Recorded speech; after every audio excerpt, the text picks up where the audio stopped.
the signing bonus is a big deal with MLB drafts. So and there's a slot figure. So the slot figure is 10.57 Mhm. million for the first. When you refer to offers out to them, how much negotiating goes on, and are the Guardians a team that tries to go underslot, as they say, to get a deal so you can spread it out over all your draft picks?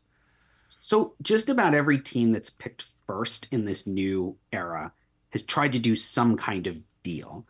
And a lot of that is because we haven't had Garrett Cole, Bryce Harper, Steven Strasburg, where that there's one guy. And if you take anyone else, you've made a mistake.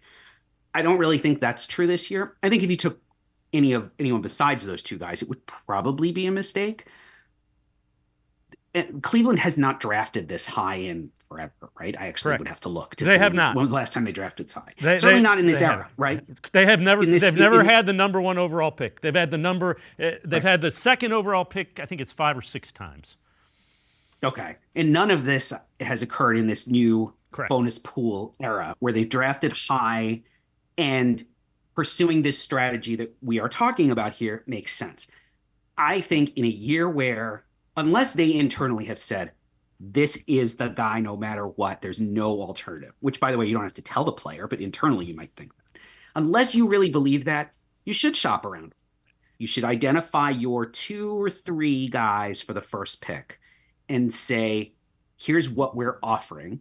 And essentially, first guy to say yes is the pick. Is that technically permitted?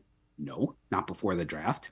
Do teams do it? Of course they do, because you can't operate in this world. I mean, this is very much a Major League Baseball saying, nobody's doing anything wrong. We have no idea what you're talking about. Of course they're all doing it. And they should.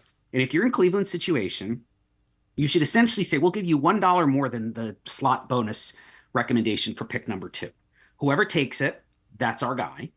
And then you've shaved at that point 1 million or so. I'm sorry, I don't have slot figures in front of me, but it's close to that. Mm-hmm. That is money then you can reallocate to later picks to go over slot.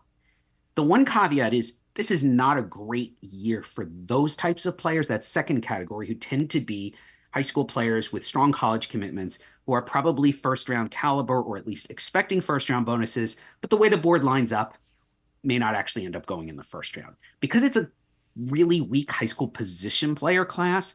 You've got to be careful if you're Cleveland. I think you have to be, I wouldn't go too aggressively. I wouldn't try to do what Pittsburgh did the Henry Davis year, where they shaved, I think it was a little over $2 million.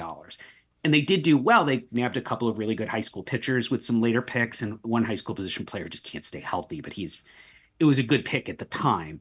This isn't that year. And so if you're Cleveland and you're a guy, wouldn't go figure out who the third guy is. Say that it's Chase Burns. I'm just Mm-hmm. picking a name out of the air.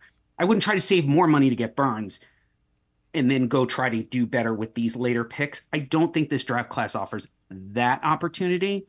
I would say for me, it's Condon or Bazana. Whoever gives you the best deal, great. You take him, you're happy, and then you just do the best you can with the savings. Because I worry that there aren't enough of those players later. And then when Cleveland picks again and again and again, do they get the guys they think they're going to sign for those over slot bonuses? They might be gone. And that happened to Philadelphia in the Mickey Moniak draft, where I think they were targeting some other guys. And because Philadelphia didn't have extra picks and the draft class wasn't that great, they kind of got their pockets picked a couple of times and ended up with what turned out to be a historically bad draft class for where they selected, because the players weren't there and they couldn't make the strategy work.